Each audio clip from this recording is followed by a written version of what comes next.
대통령도 판단이 제대로 됐겠습니까? 물론 그걸 어떻게 불명예스럽게 그렇게 얘기하기 어렵겠지만은 제가 보기에는 그렇잖아요. 누구나 술을 마시고 하는 것 같이. 게다가 술도 마시고 그 당시에 거기서 담배도 피셨지 않습니까? 제가 그 영화나 그 마지막 사진 뭐 저 예전에 제가 좀 봤어요. 인터넷 검색해서 재떨이도 분명히 있었고 담배도 피고 술도 마시고 TV도 틀어놓고 거기에 생각해보세요. 거의 정상 수치에 제가 그 지하 창고도 가보니까 20배가 넘었는데 그 새 페인트 냄새가 나는 그런 집에서 술을 마시지 않았을까. 거의 그렇게 추정이 되지 않습니까? 내 냄새가 안 맡아도 이제 페인트 냄새가 어느 정도 빠졌다 하더라도 아까 전에 무색무취에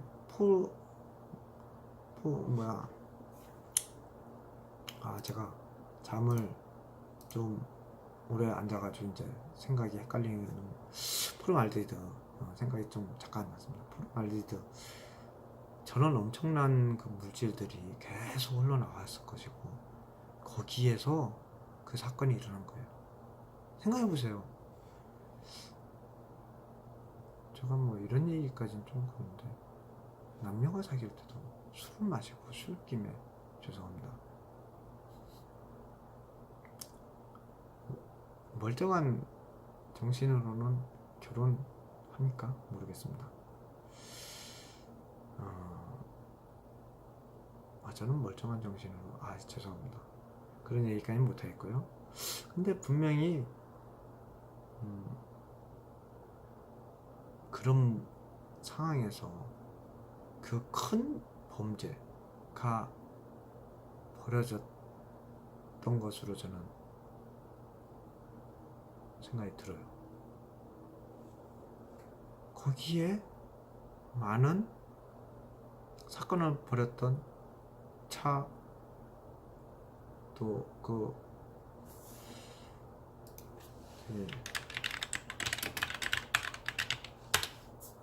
죄송합니다. 제가 이 12.6 사건에 대해서도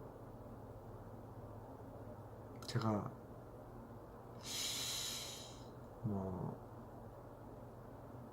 이때가 언제입니까? 1979년 아닙니까? 제가 유치원 때 6살 때입니다. 6살. 저는 7살에 초등학교를 갔습니다. 그래서 6살이거든요. 이때는 제가 뭘 알겠어요? 모르죠.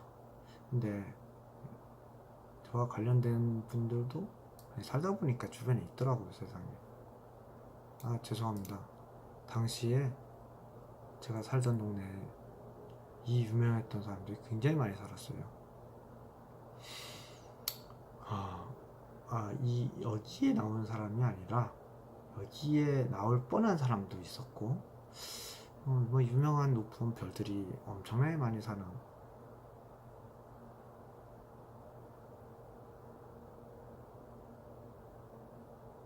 파락군입니다. 파락군.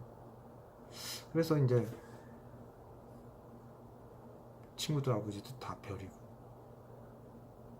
별은 아니라 중령? 제 친구 아버지 중령들 많았어요. 아마 제가 초등학교 다닐 때니까. 그때는 진급이 좀 빨랐나 봅니다.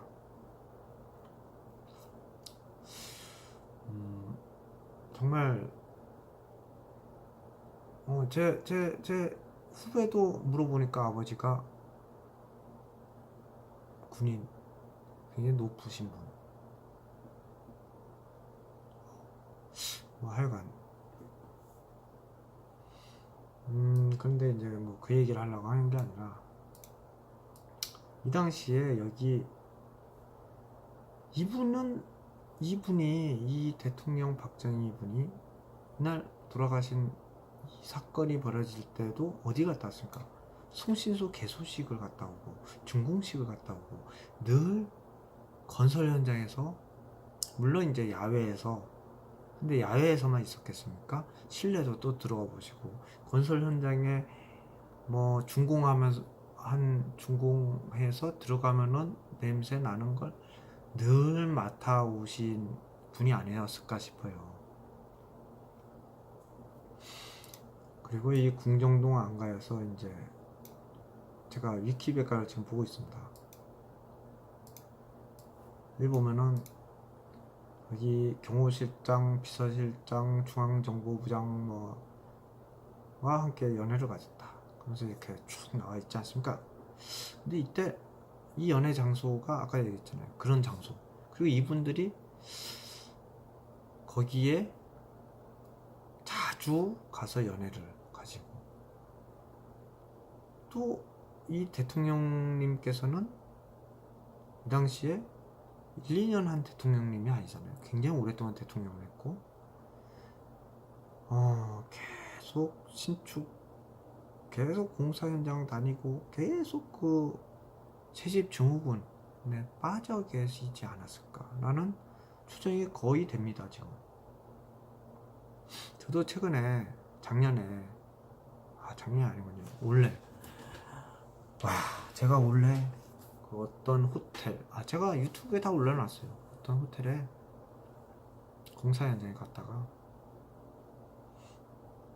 저 고생 엄청 했어요. 기관지역인지 폐렴인지 몰라도 그 이후에 저는 공사 현장 안 갑니다. 엄청나게 겪어가지고 병원 가서 진짜 한 2주 정도 약을 먹고 나섰습니다. 그러니까 그만큼 이분들은 그런 곳을 많이 다니시고, 아까 얘기했지만은 창문이 없는 안가에서 연애를 얼마나 많이 가졌습니까? 많이 가졌다고 우리 알고 있잖아요. 역사책에서 본 건 아니라 인터넷에서 봤나? 영화에서도, 영화 11.6 사건에 관련된 영화도 나왔지 않습니까? 이런 걸 보면서 우리, 그게 이제 사실이 어디까지인지는 영화 나오니까 정확하게 모르겠지만 거의 사실과 흡사한 거죠. 그래서 근데 제가 보기에는 이 사건이 벌어진 이 상황은 무슨 사건이냐, 무슨 상황이냐, 전부 다 새집 증후군에 정신 상태가 이상해진 상태인 거예요. 만약에 정신 상태가 올바른 상태면은, 전 죄송합니다, 이게 정치적으로 올바른 상태에서 저런 판단을 할 수도 있어요. 정치라는 게 죽고 죽이는 관계다 아니죠. 꼭 그런 관계는 아닙니다. 상생하는 관계고. 근데 제가 보기에는 아마 제 얘기가 틀리지, 제가 틀릴 거라고 생각하면 이렇게 얘기를 안 하죠. 거의 저는 확신을 갖고 있어요. 가질 수밖에 없습니다. 왜냐면 제가 경험이 그렇고, 제가 많은 이런 상황을 보니까 그런 것 같아요. 여기서도, 제가 김재규 님이라고 할 수는 없고, 참, 김재규는 이라고 적혀있네요. 그대로 읽겠습니다. 김재규는 민주화에 대한 열망으로 독재자 박정희를 처단하였으나 권력 암투 과정에서 밀리는 상황이었고 어쩌면 견해도 있다, 뭐 이렇게. 제가 이 사람이 얘기했던 거 녹취록 그거 있죠? 재판장에 얘기한 거, 그것도 보고 영화도 봤죠. 영화도 보면서 사람들도 의아해한 부분이 있지 않습니까? 왜 저 사람이 육군본부로 갔을까? 자기 중앙정보부로 갔어야지. 그렇지 않습니까? 물론 당황해서 그랬을 수도 있어요. 근데 제가 보기에는 그게 아니라가 아니라 다들 그 상황에서 뭐 술도 마셨고 뭐 여러 가지 했습니다. 근데 이분들은 다들 평소에 새집 증후군에 그냥 딱 빠져 있었던 거예요. 새집에서 계속 술을 마시고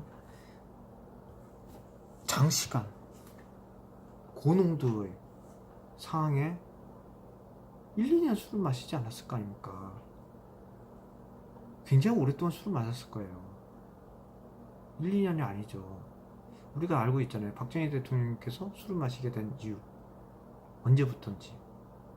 그 전에 유경수 여사 저격 사건 이후 그렇게 됐다라고 뭐 역사책, 영화, 각종 정보를 통해서 알고 있지 않습니까? 그러니까 이때부터 여기서 보면 이제 김재주가 충동적으로 일으킨 범행이라는 견해도 있다. 이 살인 사건 뭐 여러 가지 설이 있다. 하지만 제가 보기에는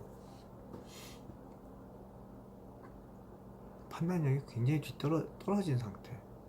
술도 먹고 뭐 여러 가지 있지만 장시간 이 환경 호르몬 물질에 노출이 돼서 중독이 돼 있는 상태라서 판단력이 굉장히 없는 상태. 그런 상태에서 제가 그 영화가 사실인지 아닌지는 정확하게 모르겠어요.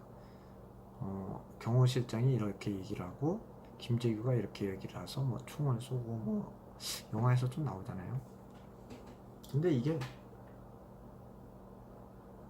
그거예요. 집단적으로 최면에 걸렸다고 해야 되나요? 집단적으로 세집 증후군에 걸려가지고 누가 정상이고 비정상인지 모르는 상황. 거기에서 국가도 이 당시에 뭐 시위도 발생하고 굉장히 뭐가 문제가 있는데 이 문제를 갖다가 사람들이 올바르게 판단을 하지 못하는 상황이었던 거예요. 대통령도 여기 경호실장도 이 비서실장 중앙정보부장도 자기들은 올바른 판단을 하고 있다고 생각하지만 제가 보기에는 각자 올바른 판단을 하지 못했던 겁니다. 이때 못하고 이 사람도 못하는데 충동적인지 어쨌든 제가 얘기했잖아요. 이거는 자살을 하는 생각을 자꾸 생각하게 만들기도 제가 경험해 보니까 물론 제가 뭐 정신적으로 이상할 수도 있어요.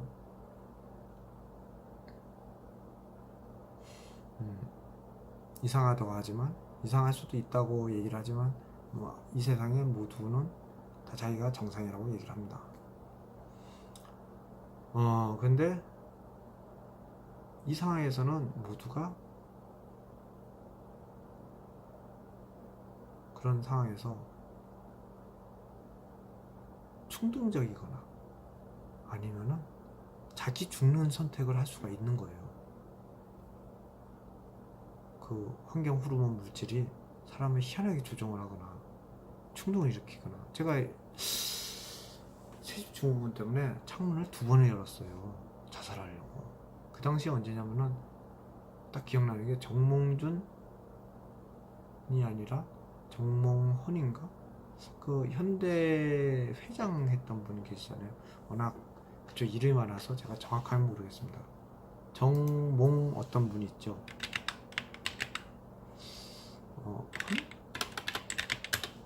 정몽헌 이분이 자살을 하셨잖아요. 이분의 사건도 좀 관련돼서 개연성이 좀 있다라고 생각을 해요. 여러 가지 거기도 혹시 새로 인테리어를 한 건물에서 이런 경우가 생기지 않았을까 하는 생각도 들어요. 사실 수많은 자살 사례가 제가 보기에는 우리 밝혀진 졸피뎀 정신과 약 그걸로 인해서 자살을 유발한 사례가 있다는 건 확실히 우리가 알고 있잖아요. 근데 이 환경 호르몬에 관련된 이 물질들도 당연히 석유에서 나온 것이고 이런 물질들이 자살을 일으키거나 어떤 사건을 유발했다고 저는 거의 확실하다라는 생각이 듭니다. 왜냐? 저도 창문을 2번 열었습니다. 근데 신선한 공기 확 들어오니까 와서 생각을 깨우친 것도 있고 어떤 분이 그 당시에 전화가 갑자기 제가 창문 열었는데 전화가 왔어요. 전화가 와가지고 로그인이 안 된답니다. 웹사이트에 로그인이 제가 운영하는 웹사이트에 로그인이 안 된대요. 비밀번호가 들어 진짜 로그인하게 만들죠. 빡 돌아가지고 순간적으로 열받아가지고 잊어버렸어. 사실은 그런 경우도 있었습니다. 뭐 그런 얘기 있잖아요. 자살할 때 뭐 그런 식으로 하면은 제정신으로 돌아오는 거죠. 빡 돌게 하니까. 마찬가지예요. 그러니까 제가 보기엔 이 상황에서 이분들이 전부 다 그런 새집 증후군에 만연돼 가지고 이렇게 있는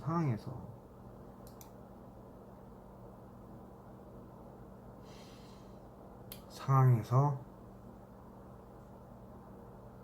판단을 잘못해서 이런 엄청난 사건을 벌였던 것이라고 저는 생각이 듭니다. 물론 그렇다고 해서 이분들이 잘못 안 한 거는 아니겠고, 이걸 또 어떤 분들은 잘했다고 하시는 분들도 결과적으로 역사적으로 있긴 하지만, 어쨌든 거기에 대해서는 제가 뭐 이미 법적으로 판단 다 되어 있고, 여기에 대해서 제가 뭐 개인적인 의견을 내면은 안 되겠죠.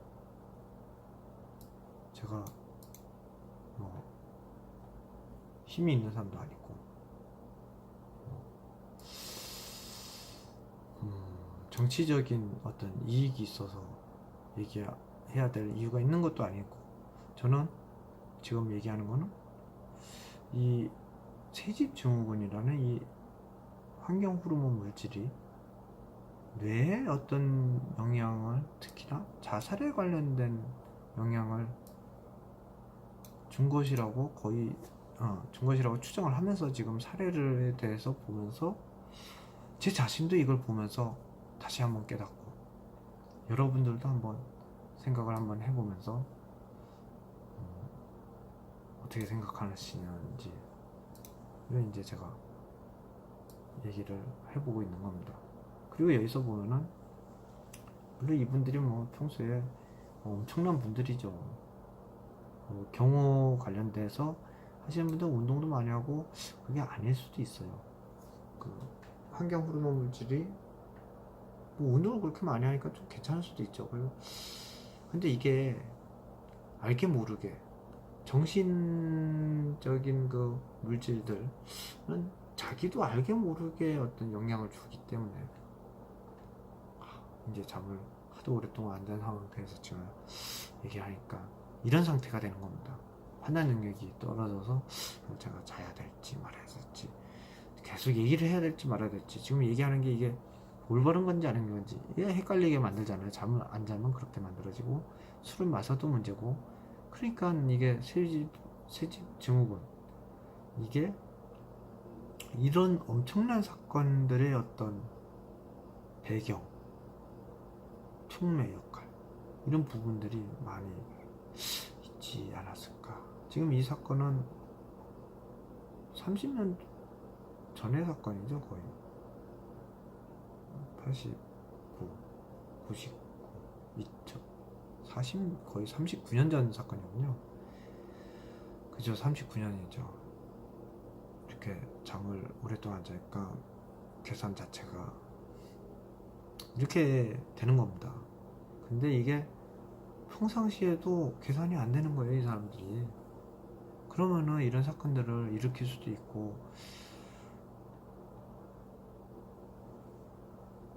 이런 사건만 있겠습니까? 예를 들어서 아까 전에도 봤지만 택시 안에 문제도, 택시기사들이 죄송합니다, 택시기사 여러분들한테는. 근데 택시기사들이 죄다 다 그런 건 아니지만, 어떤 그런 물론 그분들이 일반인들과 접촉하는 부분들이 많기 때문에 기타 등등 그 확률이 높기 때문에 뭐 그럴 수도 있고, 여러 가지 경우가 있는데, 그 팩트는 그 자동차에서 벌어지는 어떤 사건이나 이런 것들은 그것도 있지만,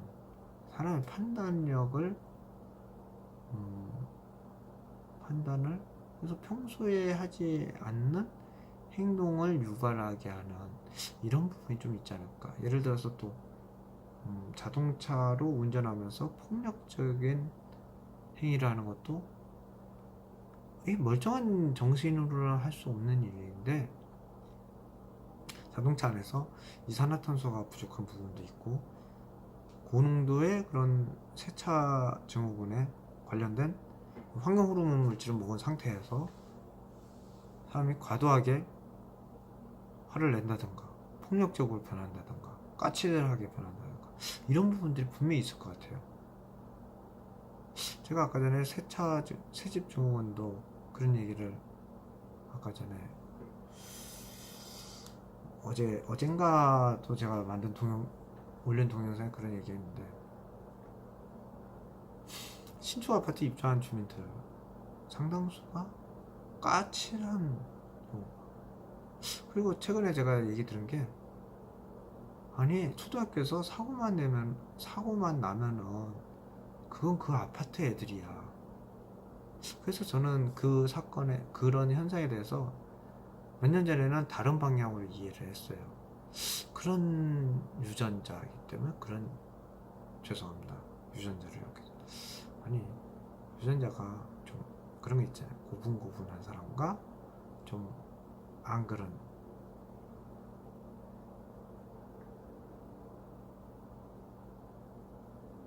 어쨌든 그것도 하나의 이해할 수 있는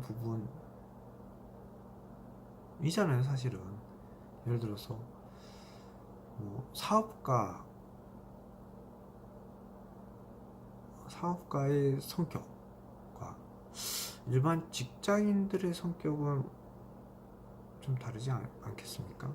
뭐 경험적으로 다를 수도 있어요. 근데 유전적으로 다를 수가 저는 있다고 봅니다. 물론 그게 꼭 그런 게 아닐 수도 있어요. 아닐 수도 있고. 근데 어쨌든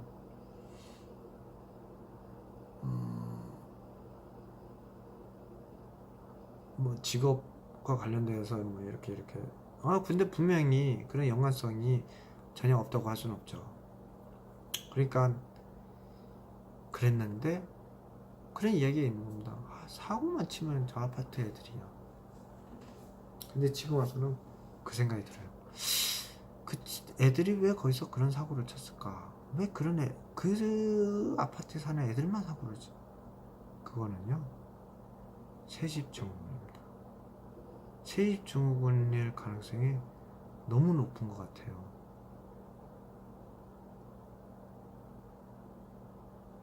까칠하고 사고를 저지르는, 과도하게 반응을 한다든가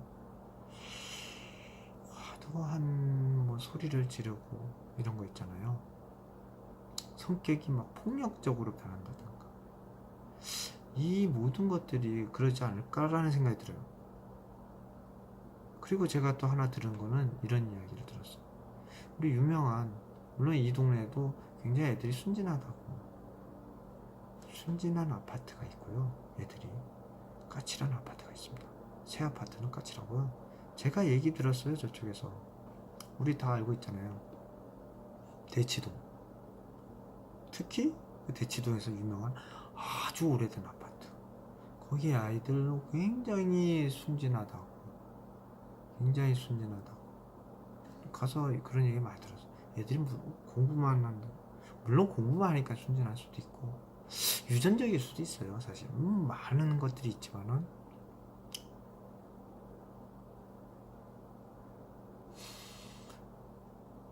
신경에 영향을 주는 물질들이 거의 나오지 않는 아주 오래된 아파트에서 사는 아이들과 신축 아파트에서 사는 아이들의 정신에 영향을 미치는 그런 다를 수밖에 없다.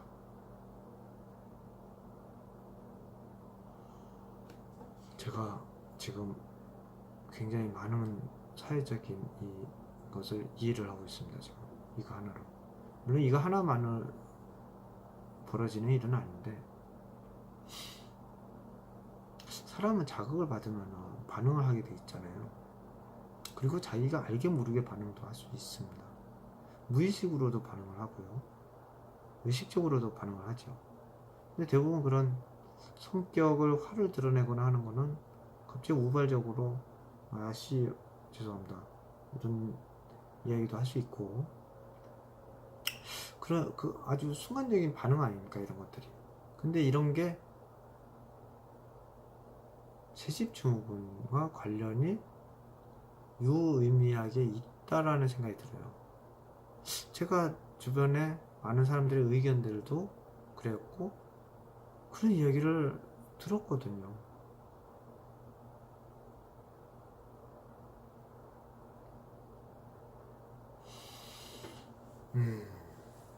그리고 그 얘기를 하니까 물론 다른 이유들도 있을 수 있어요. 근데 제가 어릴 때 신도시라고 했었잖아요. 반포가. 여기에도 신도시에 수많은 사람들이 공통적으로 입주를 하고 그 애들이 굉장히 까탈스러웠던 겁니다. 옛날에. 새집증후군 때문에. 새집증후군에 오랫동안 노출돼서 살면서 성격이 사납게 변하기도 하고 변하지 않았겠습니까? 사나워졌겠죠. 알게 모르게 사나워졌을 거예요. 물론 아까 얘기했지만 그런 환경 호르몬에 대해서 반응이 어떤 사람은 좀 그런 사람이 있고 어떤 사람은 좀 그 환경 호르몬에 따라서 성격이 굉장히 영향을 받았을 겁니다.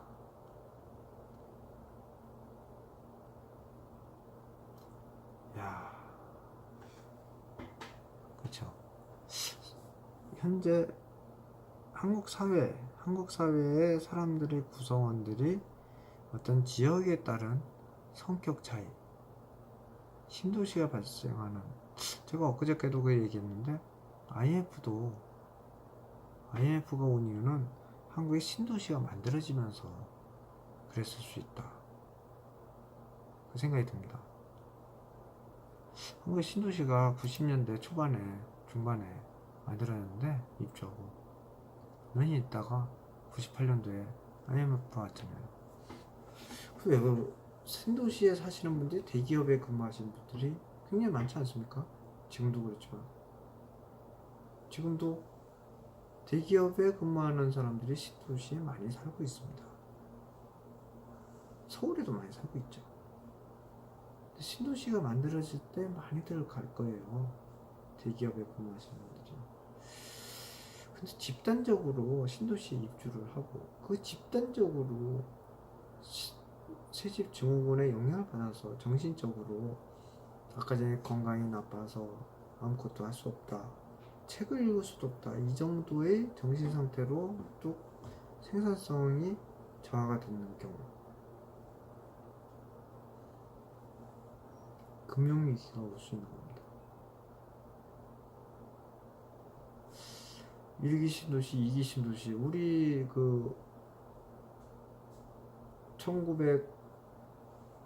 2007년도 금융위기가 왔을 때도 꼭 그걸로만 이해할 수 없지만은 그때는 이제 리먼 브라더스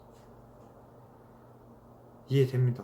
갑자기 이해되기 시작했어요. 리먼 브라더스가 왜 오기 시작했어요?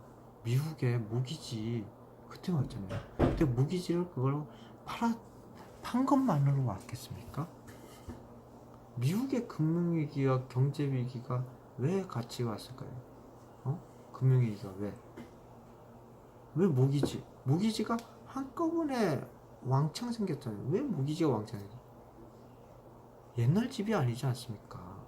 신축주택, 미국에 신축주택을 대상으로 모기지를 준 거 아닙니까?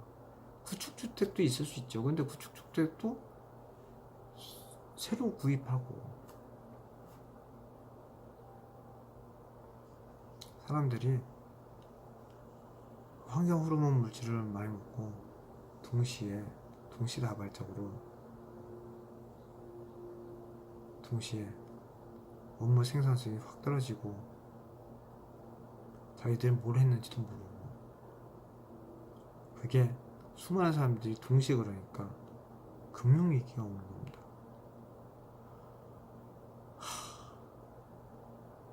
제가 지금 사회와 역사와 세상이 돌아가는 이치가 이거 하나로 굉장히 많은 것들이 이해가 되고 있습니다.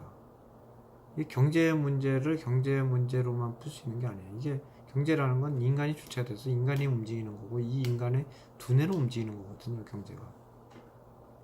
제가 이런 이야기까지 하는 거 보니까 제 머리가 거의 이제 95% 수준으로 향상이 된 것 같아요. 진짜 일본에 그 뭐 다마 신도시부터 시작해가지고 일본 신도시가 망한 이유도 있지만은 뭐 여러 가지 있잖아요. 결국에는 그 많은 문제들이 생겨난 거는 이 세집 증후군이다. 그리고 중국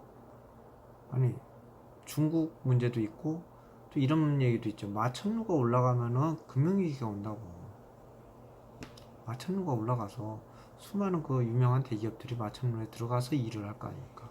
신축 건물들이 막 생겨나고 거기서 일을 하면은 그 세집 증후군이 빠지기 전까지 사람들의 두뇌가 거의 그런 상태에 다다라서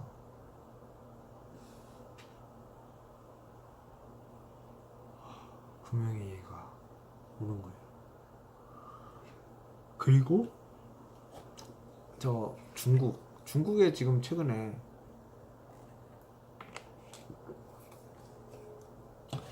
뭐 엄청난 그 높은 건물들이 들어섰는데 야 미국의 애플 같은 경우에도 새로운 사옥 다 만들어 놨잖아요. 물론 거기서도 그 사람 애플 같은 경우에는 뭐 4층으로 굉장히 제가 봐도 여러 가지 원리를 기반해서 잘 만들긴 했지만 새집 증후군은 피할 수 없다. 그런 생각이 듭니다.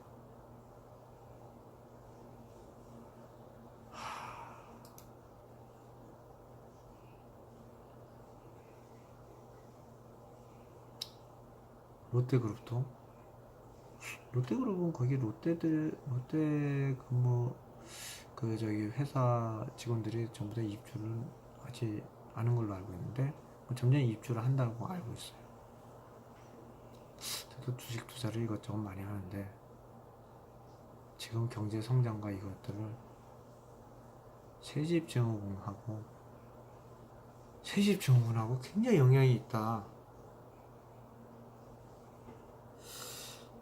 그런 생각이 듭니다. 이게 건설 경기랑 경제의 이 흐름하고 굉장히 연관성이 있고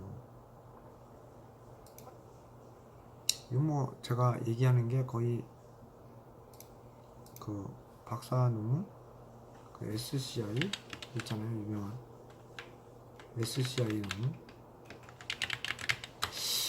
그 정도 수준인 것 같은데요. 아닌 것 같습니까? 10년 전에 제 얘기 듣고 저기 유명한 대학교에 박사가 되신 분이 석사가 되신 분도 있어요.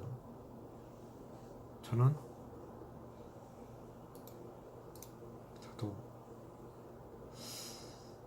석사를 해보고자 대학원을 가보려고 했는데 제가 대학원을 간다면은 뭐 어쩌고저쩌고 우리 그 당시에 근무했던 직원 누님께서도 회사를 관두시겠다고